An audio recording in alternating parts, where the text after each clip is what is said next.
అందరికీ నమస్కారం. Welcome to RK media. నేను మీ రవి.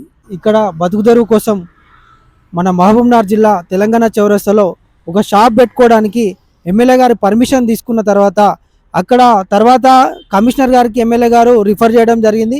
సో ఎమ్మెల్యే గారు రిఫర్ చేసిన తర్వాత ఆయన షాప్ పెట్టుకోవడానికి కూడా కమిషనర్ గారు పర్మిషన్ ఇవ్వడంతో ఎక్కడైనా పెట్టుకోవడానికి ఇక్కడ పర్మిషన్ తీసుకోవడానికి షాప్ పెట్టుకున్నాడు. ఆయన మొత్తం కన్స్ట్రక్షన్ చేసుకున్నాడు.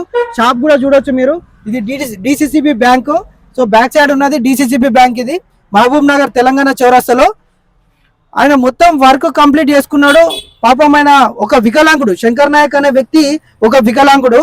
ఆయనకి ఇద్దరు చిన్నపిల్లలు ఉన్నారు, ఇద్దరు ఆడపిల్లలు. వాళ్ళు వీరన్నపేట మహబూబ్నగర్ జిల్లాకు చెందిన వాళ్ళు డబుల్ బెడ్రూమ్ లో నివాసం ఉంటున్నారు. సో అక్కడ కమిషనర్ గారు ఆదేశాల మేరకు కమిషనర్ గారు పెట్టుకోమన్న తర్వాత ఆయన షాప్ ప్లేస్ చూసుకున్న తర్వాత వాళ్ళు ఇక్కడ పెట్టుకోవడానికి కూడా పర్మిషన్ అడిగారు కదా. అడిగిన తర్వాత కూడా వాళ్ళు మొత్తం షాప్ చూడవచ్చు. ఇక్కడ మొత్తం కూడా కన్స్ట్రక్షన్ చేసుకున్నారు. కన్స్ట్రక్షన్ చేసుకున్న తర్వాత ఇప్పుడు డిసిసిబి బ్యాంక్ వాళ్ళు దీనికి అడ్డుపడుతున్నట్టుగా తెలుస్తా ఉంది. ఆల్రెడీ ఆయన ఎస్టాబ్లిష్ చేసుకున్నాడు. మొత్తం ఫర్నిచర్ తీసుకున్న తర్వాత ఇప్పుడు తీయమని చెప్పి ఆయన చెప్పడం జరుగుతుంది. ఒకసారి శంకర్ నాయక్ గారితో మాట్లాడడం. ఇక్కడ షాప్ పెట్టుకోవడానికి ఎవరు పర్మిషన్ తీసుకున్నారు? నా పేరు శంకర్ నాయక్. నేను వీరన్నపేట డబుల్ బెడ్రూమ్లో నివాసం ఉంటున్నాను. జీవనోపాధి లేక పిల్లలను పోషించుకోవడానికి కానీ, నాకు కానీ, భార్యకు కానీ బతుకుదెరువు లేక చాలా ఇబ్బందిమైన దీనమైన పరిస్థితిలో గడుపుతున్నాను. అయితే ఏమైందంటే ఎమ్మెల్యే సార్ని రిక్వెస్ట్ లెటర్లు పెట్టుకున్నాను.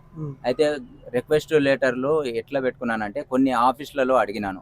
ఇప్పుడు ఆధార్ సెంటర్లు అవి ఉంటాయి కదా, ఆ రకంగా నాకు కూడా బతుకుదెరువుకు ఒక ఆఫీస్లో ఇప్పియండి సార్ అని రిక్వెస్ట్ లెటర్ పెట్టుకుంటే సార్ ఉండి ఎవరికి కలెక్టర్కి రాసిండ్రు. కలెక్టర్కి ఎక్కడ రాసిండ్రు? ఎంఆర్ఓ ఆఫీస్కు రాస్తే, మన అర్బన్ ఎంఆర్ఓ ఆఫీస్కు రాస్తే అక్కడ మాకు లోపల ప్లేసెస్ లేదు అని వాళ్ళు మళ్ళీ తిరిగి కలెక్టరేట్కి రాసిండ్రు. మళ్ళీ అది అయిపోయినాక మళ్ళీ మున్సిపల్ ఆఫీస్కి అడిగినాను. మున్సిపల్ ఆఫీస్లో కూడా పెట్టుకుంటా అంటే కలెక్టర్ మేడం ఉండి మళ్ళీ మున్సిపల్ కమిషనర్కి రాసిండ్రు.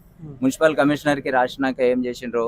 వాళ్ళు కూడా మా దగ్గర పెట్టుకోవడానికి ప్లేసెస్ లేదు, మేము ఏదైనా బయట పెట్టుకోవడానికి అనుమతిస్తాము, బయట పెట్టుకోవచ్చు కూడా ఏమో అబ్జెక్షన్ చేయము. మంచి వాళ్ళే పెట్టుకున్నారు. నీలాంటి హ్యాండిక్యాప్డ్కు పెట్టుకుంటే మాకేం అభ్యంతరము, మేమేమో. కాకపోతే నాకు రిటర్న్గా లెటర్ ఇవ్వండి సార్ అని గత 4 నెలల నుంచి ఈ ప్రయత్నంలో ఉంటున్నా సార్. నేను 4 నెలల నుంచి అనేక ఆఫీసులలో అడిగిన, అనేక ప్లేస్లలో అడిగిన, తిరిగిన. అన్నీ తిరుగుతా ఉంటే నాకు ఈ బ్యాంకు కోర్ట్ ఏరియాలో అయితే ఇక్కడ కొంచెం ప్లేస్ ఉంది, దీంట్లో నేను పర్మిషన్ కూడా 10/10 అడిగినా సార్. కానీ డబ్బా చేపించుకోవడము 10/6 అంటే రోడ్కు రాకూడదు, రోడ్కు లోపలనే ఉండాలని. రోడ్కు కూడా మళ్ళీ 2 ఫీట్ల లోపలనే ఉన్నది. ఈ డబ్బా ఈ పర్మిషన్ కి మీరు కమిషనర్ దగ్గరికి వెళ్ళినప్పుడు ఈ ప్లేస్ గురించి ఇక్కడ పెట్టుకుంటామని చెప్పి వాళ్ళని కాంటాక్ట్ అయినా సార్. వాళ్ళకి కాంటాక్ట్ అయితే వాళ్ళు ఏం చెప్పిండ్రంటే పెట్టుకో బాబు అని అన్నారు. కానీ స్పెసిఫిక్గా వచ్చి ఇదే ప్లేస్లో పెట్టుకోండి అనే మాట అయితే వాళ్ళు చెప్పలేదు. కానీ ఇక్కడ రాసిన ప్లేస్లో మీరు పెట్టుకోండి, మాకేం అభ్యంతరం లేదు కదా, నువ్వు హ్యాండిక్యాప్డ్ ఉన్నావు, నిన్ను ఎందుకు ఇబ్బంది పెడతామని అన్నారు. అట్లా అన్న వాళ్ళు మళ్ళీ ఈ బ్యాంక్ వాళ్ళు ఏం చేసిండ్రు? పెట్టినాక ఒక రోజు నన్ను, బాబు ఎందుకు పెట్టినావు, ఈడ పెట్టకూడదు, మా బ్యాంక్ పర్మిషన్స్ ఇది, మేము పెట్టనీయము, అట్లా పెట్టుకోవడానికి మేము ఒప్పుకోము అంటే సార్ వాళ్ళు చెప్పిండ్రు, ఎమ్మెల్యే సార్ చెప్పిండ్రు, కమిషనర్ సార్ చెప్పిండ్రు, పెట్టుకోమన్నారు. నేను తెచ్చి పెట్టుకున్నా. డబ్బా చేపియక ముందు సరే, నాకు ఎవరన్నా ఈ బ్యాంక్ వాళ్ళని కూడా కాంటాక్ట్ అవ్వండి అంటే అడుగుతుంటేనేమో. ఇప్పుడు కమిషనర్కి రాసినప్పుడు కమిషనర్కి పోయి అడగలేదా సార్? అట్లా ఈ బ్యాంక్ వాళ్ళకి కూడా అడుగుతుంటే కదా వీళ్ళని అడగమనింటే. కానీ నేను ఇప్పుడు నా బాధ ఏంటంటే బతుకుదెరువు లేకనే సార్ దగ్గరికి పోయి పర్మిషన్ అడిగి పెట్టుకున్నా కదా. ఇప్పుడు ఈ బతుకుదెరువుని కూడా నేను అప్పులు చేసి పెట్టుకున్నా. ఈ డబ్బా కూడా ఊరికే రాలేదు సార్. 65,000 అయింది మొత్తానికి. ఈ బెడ్ వేయడానికి, మేస్త్రికి, సామాన్లకు, వీటికి 15,000 అయింది. డబ్బాకి 45,000 మొత్తము కూలి. ఆ ట్రాన్స్పోర్ట్ డబ్బా అక్కడ నుంచి చేపించిన దగ్గర నుంచి ఇడికి రానికి 3,000. నువ్వు ఈ డబ్బా కట్టుకుంటున్నప్పటి నుంచి కూడా నీ దగ్గరికి ఎవరు వచ్చి కట్టొద్దు అలాంటివి ఏం చెప్పలేరా? ఈ బ్యాంక్ వాళ్ళు మాత్రమే చెప్పిండ్రు, మిగతా వాళ్ళు ఎవ్వరు ఏం అబ్జెక్షన్ చేయలేదు. అయితే సార్ వాళ్ళు చెప్పిండ్రు, మళ్ళీ ఎందుకు మీరు అట్లా అడ్డుపడుతున్నారు, అడ్డుపడకండి అంటే వాళ్ళేమో లేదు అనే మాట్లాడుతున్నారు, లేదు అనే అంటున్నారు. మళ్ళీ సార్ దగ్గరికి పోతే బాబు మళ్ళీ రాకు, ఎన్నిసార్లు వస్తారు, నువ్వు హ్యాండిక్యాప్డ్ ఉండి నాతో ఎన్నిసార్లు తిరగడం ఏం అవసరం, ఒకసారి చెప్పినా కదా, నువ్వు సెట్ చేసుకొని మంచిగా పెట్టుకొని నీ దగ్గరికి ఎవరు రారని ఎంబడే డిసిసి చైర్మన్ సార్ని ఫోన్ కలిపిండు. సార్ ఫోన్ బిజీ వచ్చింది.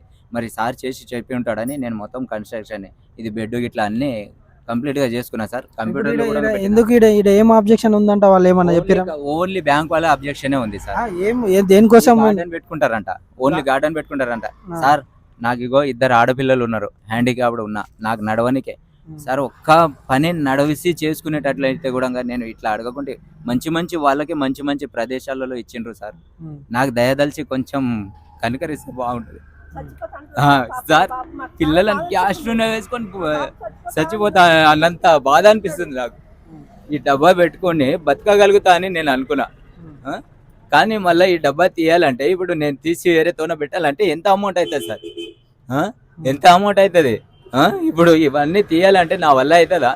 నేను ఒకవేళ నా దగ్గర డబ్బులు ఆస్తి పాస్తులు ఉంటే నేను ఈ రకంగా ఎందుకు ఇబ్బంది పడతా సార్? ఏదో ఒక దగ్గర నేను కూడా రెంటెడ్ అన్ని షాపులు ఉన్నాయి, అట్లా రెంట్. మరి ఈ విషయం మీరు కమిషనర్ దృష్టికి ఇట్లా తీసుకుపోయారా సార్? తీసుకుపోయినా, మధ్యాహ్నం ఫోన్ చేసిన, లేదు బాబు మీకు చెప్పినాం, మౌఖికంగా చెప్పినాం సరే, కానీ ఇప్పుడు వాళ్ళు తీయాలని చెప్తున్నారు అని మళ్ళా సారు అట్లా నాకు మళ్ళా ఇట్లా ఖర్చు పెట్టుకున్నా సార్, డబ్బా పెట్టుకున్నా, ఇప్పుడు నేనేం చేయాలని చెప్తున్నాడు, నేనేం చేయాలని అంటున్నారు సార్. ఇప్పుడు ఏం చేద్దామంటావు దీని గురించి? మనం అంటే అధికారులకు వాళ్ళకి ఏం చెప్పాలనుకుంటున్నావు? నేను దయచేసి ఒకటే మాట అంటున్నా, నా భార్య పిల్లలు కానీ నేను కానీ మంచిగా బతకడానికి అని చేస్తున్నా, కానీ నాకు బతుకుదేరు లేకనే నేను ఇబ్బంది పడి పెట్టుకుందామని పెట్టుకున్నా, కానీ నాకు ఈ డబ్బా తీపిస్తే కూడా నాకు ఎక్కడ పెట్టుకున్నా గిరాకీ మంచిగా రాదు. నేను ఎంఆర్ఓ ఆఫీస్ లో అక్కడ ఇక్కడ అడిగిన, బ్యాంక్ ఇప్పుడు మంచి వాళ్ళకి ఆధార్ సెంటర్లు, ఆ సెంటర్లు, ఈ సెంటర్లు అని ఏ అధికారులైనా మంచి వాళ్లకు ఆధార్ సెంటర్లు కానీ ఇక బతకడానికి ఎలాంటి రూరల్ ఎంఆర్ఓ ఆఫీస్ లో కూడా ఇంకా షట్టర్లు డబ్బాలు పెట్టుకొని బతుకుతున్నారు. అన్ని బ్యాంకులలో కానీ ఏదైనా ఆఫీసులలో కానీ మంచి వాళ్ళే బతుకుతారు. మా హ్యాండిక్యాప్డ్ కేటాయించారు. ఎమ్మెల్యే గారు అయితే చెప్పారు ఇంకా పెట్టుకోవడానికి కూడా పర్మిషన్ ఇచ్చిండ్రు సార్, చెప్పిండ్రు సార్. ఈ ప్లేస్ ని కూడా నేను చూస్ చేసుకోలేదు సార్, వాళ్ళు చూస్ చేసి రాస్తేనే సార్, వాళ్ళే చెప్పారు ఇక్కడ ఇట్లా పెట్టుకోండి అని వాళ్ళు చూస్ చేసి. సార్ నేను ఎంఆర్ఓ ఆఫీస్ లో అనేది నేను చూస్ చేసి అడిగిన, కానీ ఈ ప్లేస్ ని నేను చూస్ చేసి అడగలే కదా సార్, వాళ్ళు చెప్తేనే కదా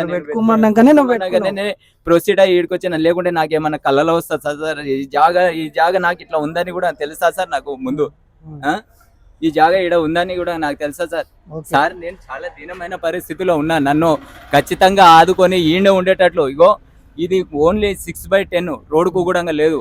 ఎగ్జామ్షన్ ఇచ్చి ఒక హ్యాండిక్యాప్డ్ బతకాలని సహకరించాలని కోరుకుంటున్నా, కానీ ఈ డబ్బాని మాత్రం బ్యాంకు వాళ్ళు కానీ, బ్యాంక్ ఇతర పెద్ద అధికారులు కానీ, మన జిల్లా అధికారులు కానీ ఎవరైనా కానీ వాళ్ళ వంతు సహాయంగా. ఇగో ఎమ్మెల్యే సార్ మంచి స్వభావశీలి సార్, కాబట్టి నాకు ఎన్నిసార్లు పోయినా నాకు లెటర్లు అక్కడ ఇక్కడ రాసిచ్చిండు, కలెక్టర్ మేడం వాళ్ళకి రాసిచ్చిండు, ఎంఆర్ఓ కూడా బతుకుతాడు నీ ఆఫీస్ లో ఒక మూలన ఇయ్య అని కూడా అన్నాడు సార్. ఆ సార్ కూడా నాకు ఎంఆర్ఓ సార్ కూడా పాత డిఓ ఆఫీస్ లో ఇస్తామన్నారు. ఆర్ఐ సార్ సుదర్శన్ సార్ గిడంగా ఒక 3-4 నెలలు తిప్పిండు.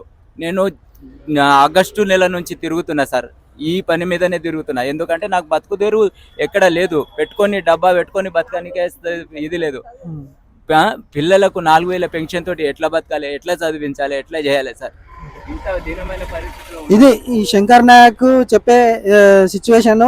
యాక్చువల్గా ఆయన పర్మిషన్ కోసం పోయిన తర్వాత కమిషనర్ గారి నుంచి కూడా పర్మిషన్ తీసుకొని వాళ్ళు పెట్టుకోమని చెప్పిన తర్వాతనే ఇక్కడ ఆయన పెట్టుకున్నట్టుగా చెప్తా ఉన్నాడు. చెప్పిన తర్వాత ఈయన మొత్తం కన్స్ట్రక్షన్ స్టార్ట్ చేసిన తర్వాత ఇప్పుడు DCCB బ్యాంక్ వాళ్ళు జస్ట్ ఓన్లీ ఒక గార్డెన్ కోసం వాళ్ళు ఓన్లీ పెట్టుకుంటున్నారు, అది కూడా రోడ్డుకు.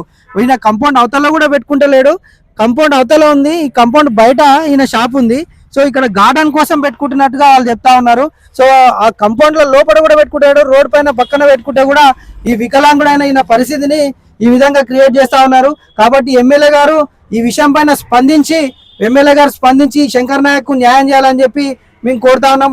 అలాగే DCCB చైర్మన్ గారు కూడా మేము రిక్వెస్ట్ చేస్తా ఉన్నాం.